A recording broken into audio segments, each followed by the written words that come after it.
45 minutes. So let me see that I can do it definitely less than 9:20, 9:30. Yeah. Super.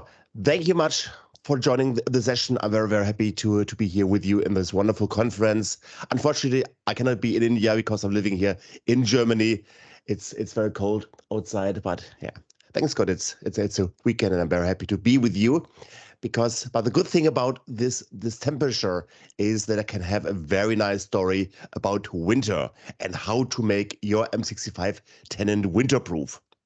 That's very important here in Germany. We all want to save energy, and here it's crucial that not only the house and the apartment and the tenant has just closed doors and closed windows, because otherwise people could enter the building, which you don't want, and otherwise also the energy could flow out. So I'm going to tell you more about my ways, how I'm making sure that my tenant is winterproof and is not and make sure that very important security issues can be minimized.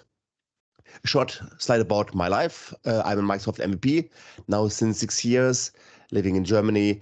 I worked at Microsoft Germany in the past for 11 years. Then I worked at Quest Software for 6 years, and now I'm working as a global partner director at Rancor. Rancor is a German company on the market since 10 years, and we have a Azure SaaS product. It's all about governance. You find everything what I'm writing in my MVP live at ragnarheil.de. I've got a bi-weekly video live stream about modern workplace news, and I'm also part of the Viva Explorer family. That's my Viva avatar, so I'm also interested here in this everything around Viva. Today I'm going to tell you more about why you should consider to make your tenant winterproof, also the typical challenges that I'm offering a governance a maturity model from Rancor, where I will go through 4 different governance maturity steps, and at the end I'm going to finalize with a live demo of our Azure SaaS product. Yes, of course, I could not resist to ask Daddy3 to paint me beautiful pictures about winter and also fall. So this is something which is very important, that we talk about this winterproof aspects from many different ways. On this picture here, you can see that leaves are falling down, and now it's up to cleaning everything. This is more an aesthetical things. People want a clean path and clean ways.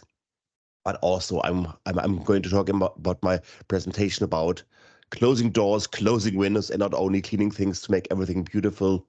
So the winterproof topic has got many different aspects, not only cleaning like we can see here. So let me just start why I personally see a dilemma, and please also check with your experiences, check with your customer experience and your project experience if this dilemma also exists in your life. Currently, and that's not a secret, I see that cloud collaboration M65 is currently skyrocketing. Everybody wants to use cloud workloads. On-premise collaboration tools are no longer developed by Microsoft. I see no future in SharePoint on-premises, so everything is into cloud. So we see a high adoption of cloud also on hybrid. Super popular trend since many, many years. Teams is exploding, 95 million users, 300 monthly users currently active, incredible growth over the pandemic.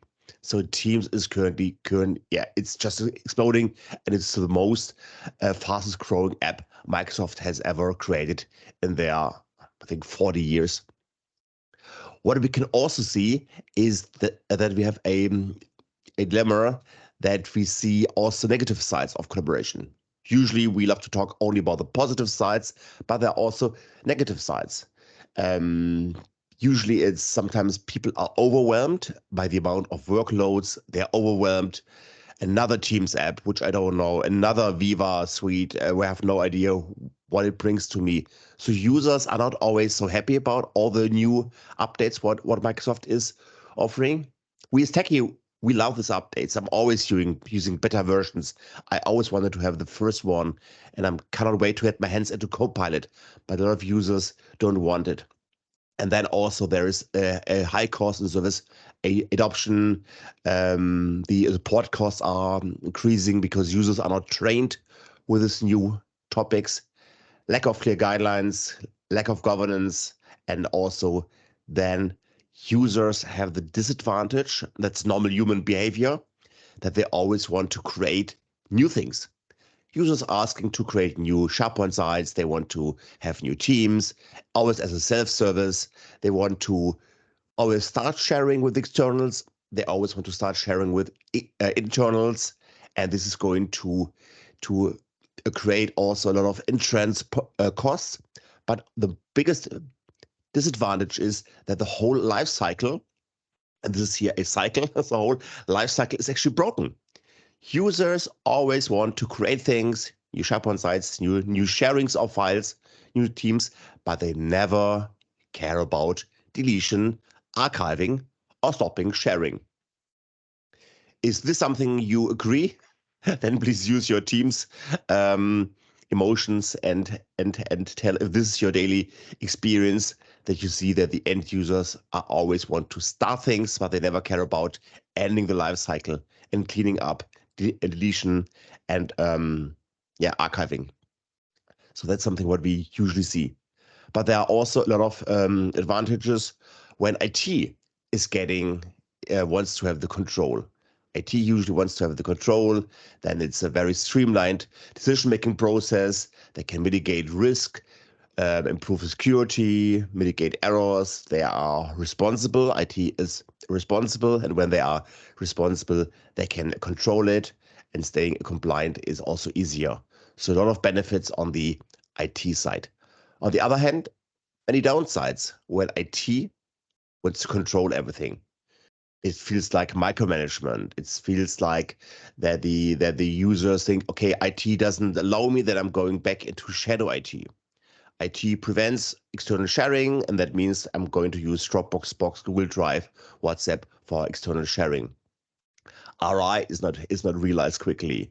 Fear of losing control is also preventing the delegation, that I can really delegate. So I'm working in silos, and it's difficult to delegate.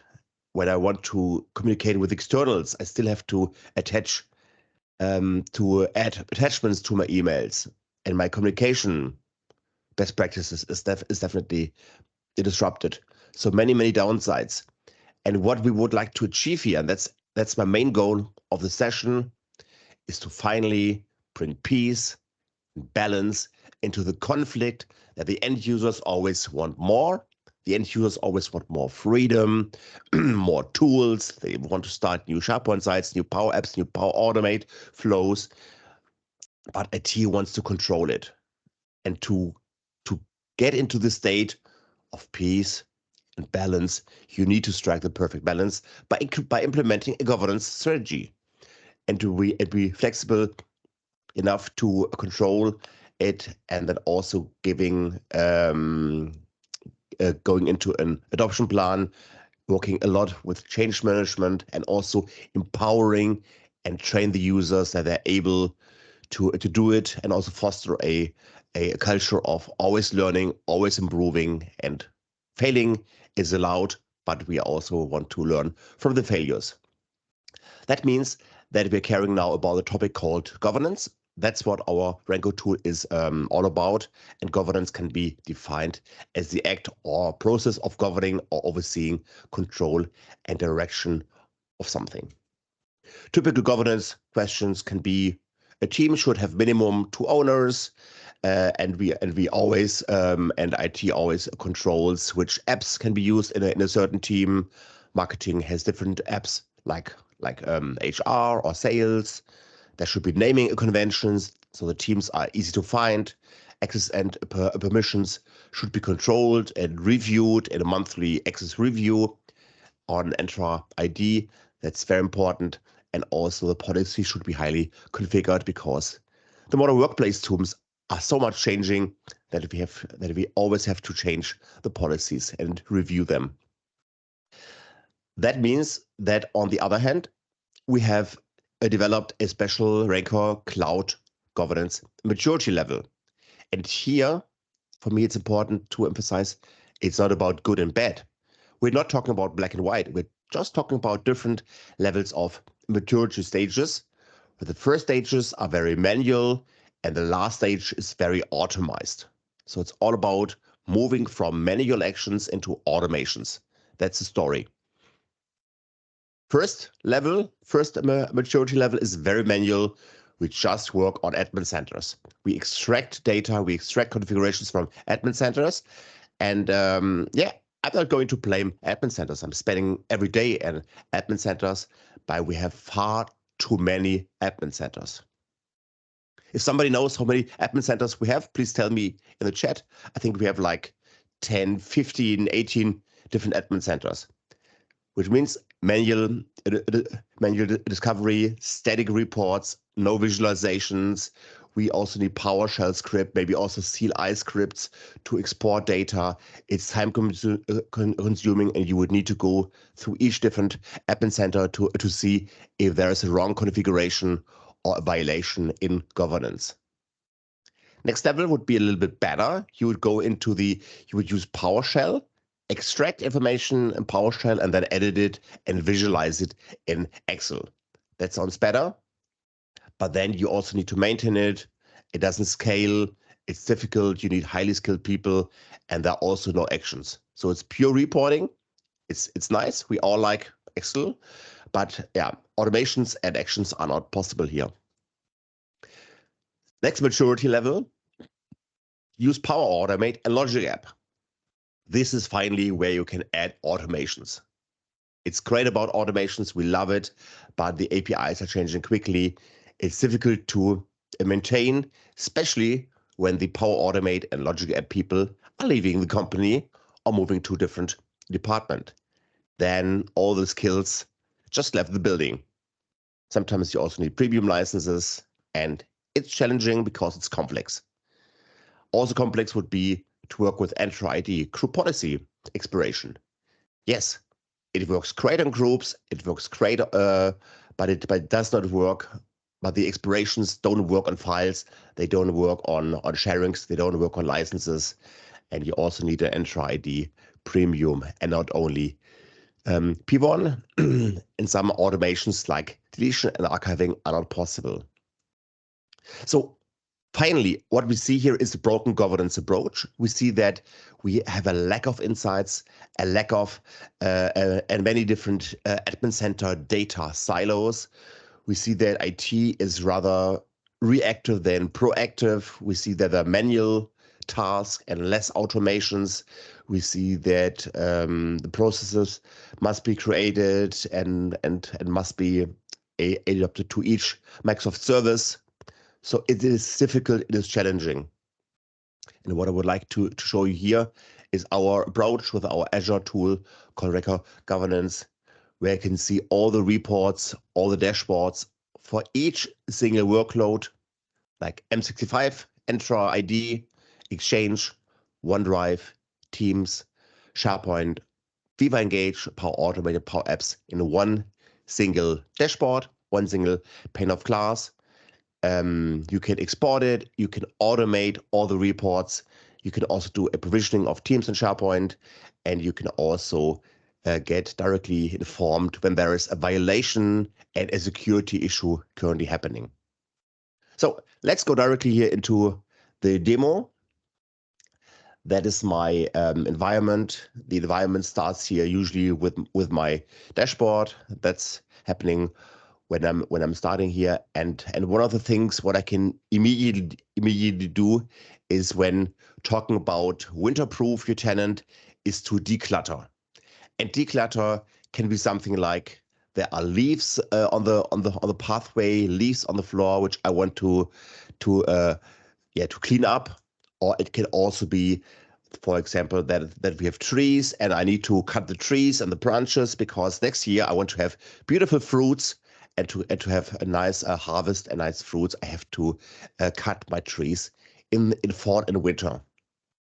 And what we can see here in our declutter dashboard in Ranker Governance is we have a lot of different tiles, And currently I've got, I don't know, like 10 tiles, and I can also go easily here and add much more tiles. So I've got a tile library for all the different workloads, Entra ID, OneDrive, SharePoint, Teams, Exchange, Power Platform. And then what I will do here, I will just focus on declutter my tenant and make it winter-proof. And here I've got 9 different tiles, like teams with few users, teams without owners, flows in Power Automate who are stopped, flows which are not running, unused flows, flows without owners, unused sites, SharePoint sites without owners. And this is something what I can definitely go here, because let me just add it here to my clutter dashboard. Just takes a second, and then it's part of my dashboard.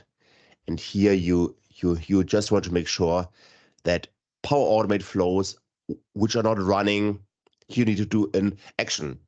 For example, if they're not running, talk with your owner. Why not? Are they too expensive? Is nobody using it? Do they offer too less value?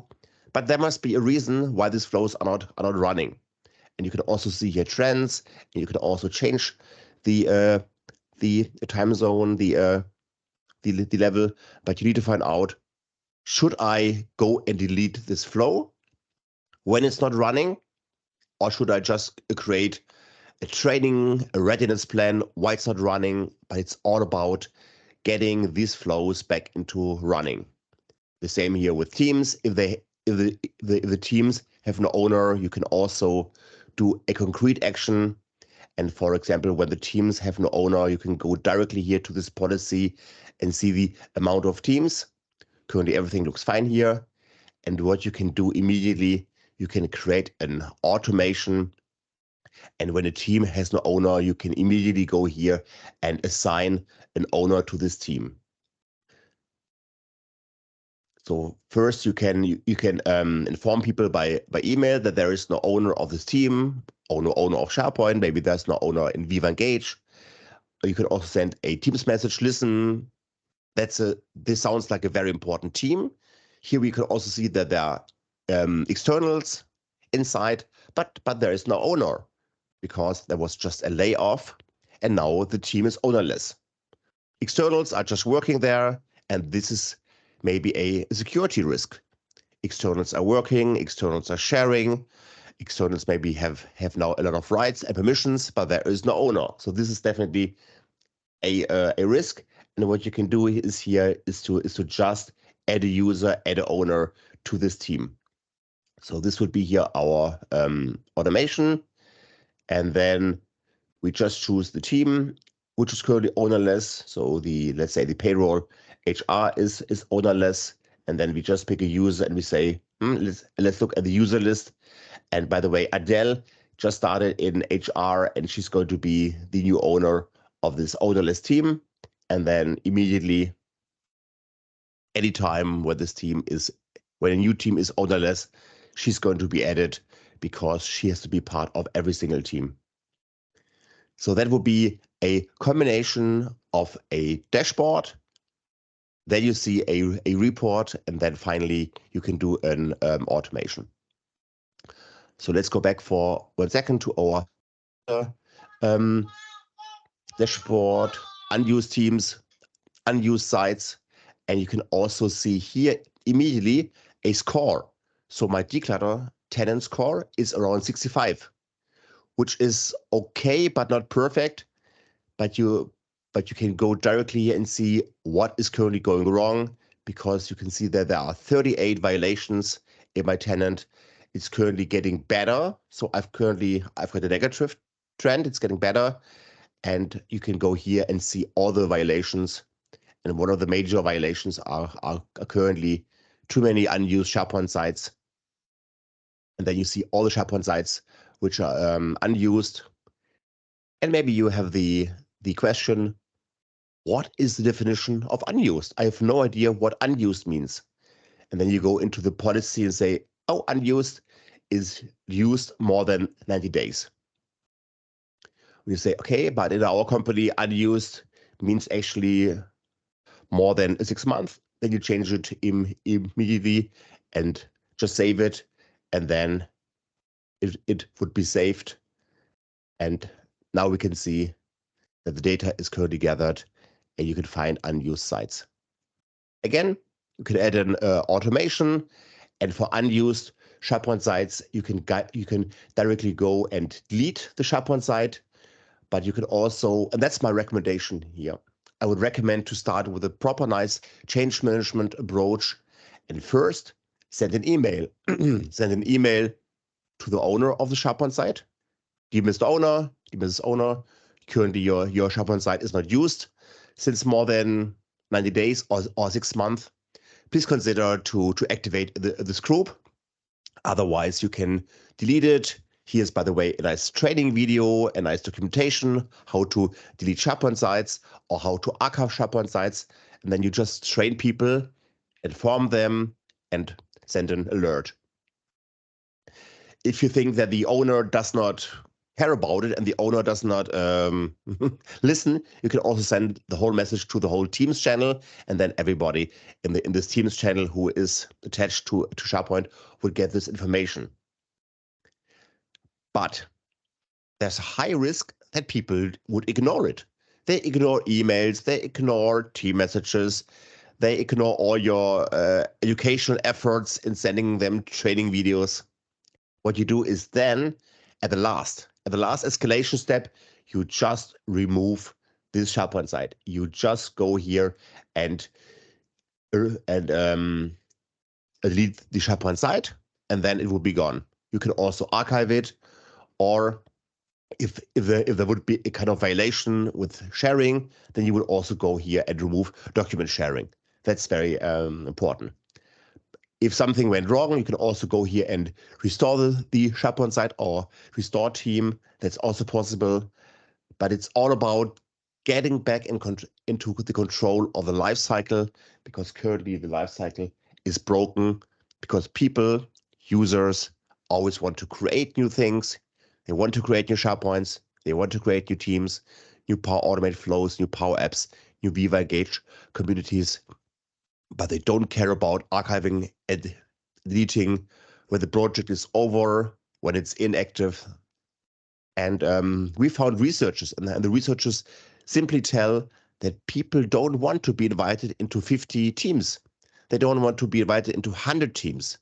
They want like 5 teams, maybe 7 teams, but not 50. Not sure if you agree, but I think it's so much more better if you can just focus your day on your 5 most important teams or your 5 most important SharePoint sites, and you don't have to check 50 teams. People don't want it.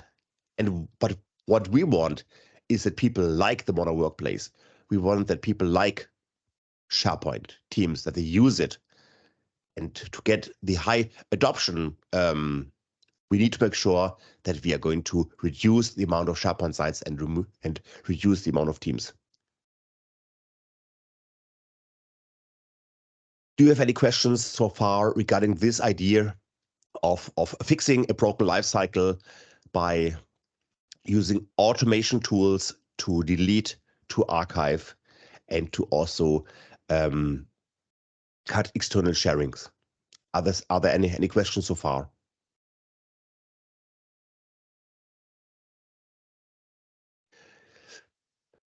Yes, please, Emmanuel. Hi, Ragnar. A great session so far. I wanted to actually see if I can try this out for my organization. So is there a possibility of activating the trial? Just so I love this question. Wonderful. Thank you. Yes, we have a trial. So just go to our Rancor site, and there's on the top right button, there is a try for free. And then it just says here, start free trial. There's also a nice 3-minute demo video. But this free trial literally takes less than 2 minutes. And then you can get your trial, just use your Microsoft account, and you can go immediately and use our own sandbox data. It's our Rancor playground, and after 2 minutes you can use our trial. It's for 30 days. If you need an extension, just talk to me. And you can also add your own data, of course. You can add your own production data, but you can also use your Contoso playground. So 3 options: use our playground from Rancor, use your Contoso playground, or use your production data. I'm going to share the link directly here in the window. 1 second. Thank you very much. Here we are. Thank you. In the last minutes, I talked about cleaning up a tenant and making winter-proof, because the tenant was just a little bit messy. Too many teams, too many unused SharePoint sites, unused flows. But we can also go the other way around and say, let's make sure that in the future it's going to be better. So at a certain case or at a certain stage, maybe your tenant looks like 100. Not in the past, like 60%, it's like 100. And then you want to make sure that the tenant is going to be nice and pretty and cleaned up in the future. And what you can do here are 2 things. You go into the provisioning and start a provisioning template for Teams and for SharePoints, because then the end user can go to Teams, the end user can ask for a new team, the end user can ask for a new SharePoint site, and it would look this way here. You just go to our Rancor app called Nova, and I would be now the end user. And this is something.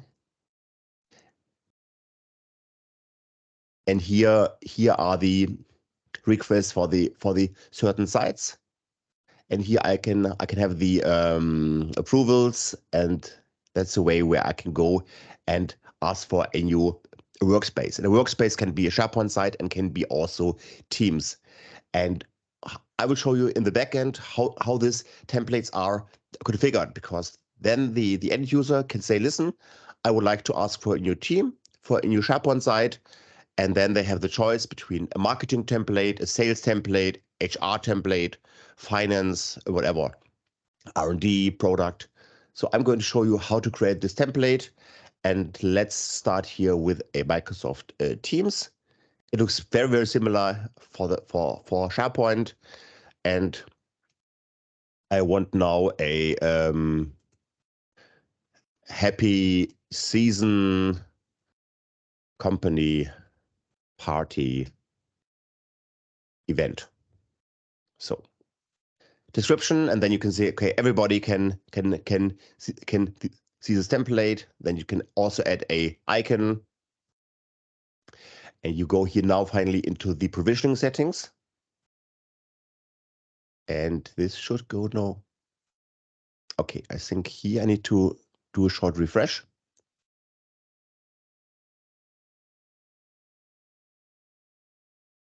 One second. Okay. Provisioning settings.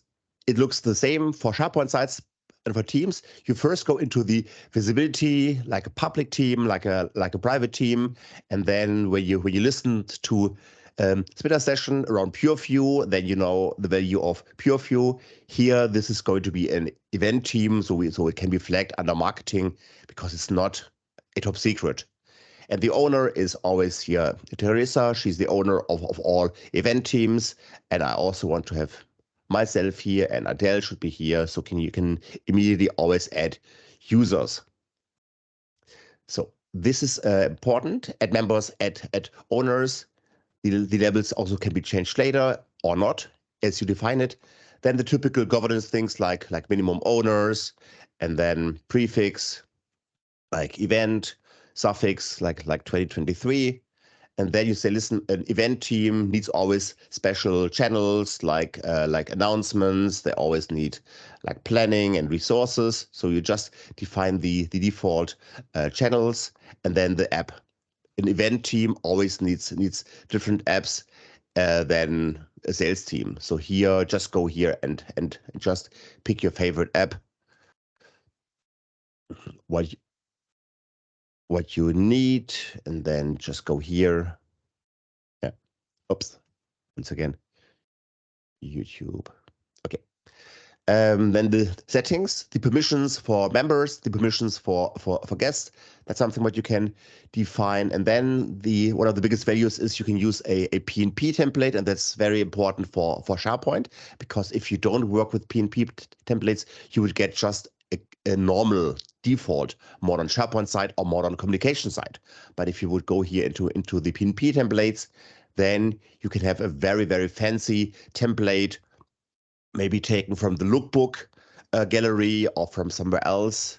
If you just have a perfect reference site, just use PowerShell to export it as XML and import it here into Rancor, and then all the new SharePoint sites and teams will be based on this PNP template. Last but not least, there is an approval workflow where I say, listen, every site should be approved by always the same person. Then you just enter an email address of the approver, or you just make it a little bit more dynamic and say, listen, I always want that the manager of the submitter is going to approve it. And then you choose the approval template and you choose the text and also a little bit of nudge. And this is going to help you massively. And then you just save it. This is going to help you massively to tidy up your tenant in the future, because people want self-service. They don't want to wait for 2 or 3 weeks until they get their new teams and new SharePoint. They just want self-service. But IT wants to control it. And here, 50 minutes ago, I mentioned we have to go back into the part where we can talk about peace and balance, because we don't want a conflict between what the IT wants to control and what the end user wants to have. And this is all about getting this balance and peace between end user and IT by providing this templating and provisioning engine for Teams and for SharePoint. So that's one thing which is very important to keep up the quality. The other quality improvement is access review, because what I've seen many times in my life, and I was a SharePoint consultant for 8 years, is that we spend a lot of time in designing permissions, designing roles, designing groups, permission matrix. It was very well designed, but at a certain stage, it was always broken. So the design was perfect. The customer loved it. It was approved. It was implemented in each single SharePoint site. But then 3 months later, 6 months later, it was completely messed up, because people are always clicking in SharePoint on the Share button. They go to Teams and click on the Share button. They click on OneDrive and use the Share button. Yeah, that's what it's for. But it's always breaking the inheritance of permissions. And what we can do here in our access review, we can create access reviews on a monthly basis for certain objects like groups, like Teams, like SharePoint, like Power Apps and Power Automate flows. And then the end user has to do a monthly check. And then it would look the following. I would do a monthly check for my SharePoint site. Let's take a nice SharePoint site here. This is my SharePoint site, and I'm the owner of the SharePoint site called Ragnar 365. I have to do a monthly review in the Teams app to check, are there the right owners, internal owners, external owners, the right members, and if there are the wrong members, just click on remove. If somebody is missing, just add them. And here you also see the action like keep it or just do a change. But on every single level of the SharePoint site, you can do changes and finally just approve. And this is going to increase the quality and the security of your SharePoint site, of your teams massively. It also Hi, works here in Ragnar. Teams. Sorry to interrupt. Yes, please. Regarding the time Yes, check. please. Yeah, I just want to remind you. Yes. Thanks. Thank you. Yeah. And the same here for Teams. I would have a payroll here for Teams, and I can do all the same here for my Power App flows and for the Power Automate.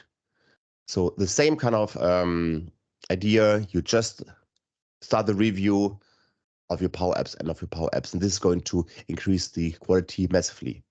And this is one of the biggest recommendations what I have to make your tenant winter-proof and also make it ready for Copilot. Because if you don't care if your customer does not care about Copilot and if your customer doesn't care about permissions, access reviews, then the Copilot experience is going to be very ugly, because then content will be surfaced which nobody should see. What does Jodo in sales actually earn? Who is going to be our new CEO? When is the new layoff round happening? And if the permissions of SharePoint sites and Teams and OneDrive is not done well, people see content which they cannot see. And finally, Copilot is going to explode. HR wants to shut it down. Workers' Council here in Germany wants to shut it down. It's going to be a hot topic, and Copilot is getting really, really big issues. And therefore, I just recommend to use access reviews. And the second thing, what I'm recommending here is, let me just go back into my Rancor environment. I've got a few reports here, specially designed for Copilot. 1 second. It's about internal sharing. Here, for example, I can see all the documents in my tenant which are shared with everyone.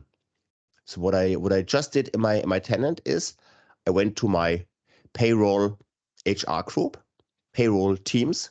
It is an internal team, very internal, no externals, and I've created an Excel sheet called salary list, very sensitive document, and only 2 or 3 people have access to this document because it's a private team. But what I've done is I just copied the link here. Then I went into a completely different team, and here I just copied the link into this team. I just did a simple, trivial copy and paste. Oh, sorry, this was the wrong link. I just did a copy and paste of the Excel sheet into different context. People could access this document, and this is a violation. That's an overuse of internal sharing. And with our Rancor tool, we can surface it, because here we can see top secret salary list, because our compliance rule looks like this. We just check SharePoint file sharings, and we check the link kind contains anyone. The link kind is anyone in the tenant who can view and anyone in the tenant who can edit. These attributes are going to be checked, and then you get the results back, and then you can make sure that you go into this kind of documents and also create an automation, because these documents should not be visible. Otherwise, it's going to be a very ugly experience in your Copilot. So that is one thing what I definitely didn't want to miss to share with you.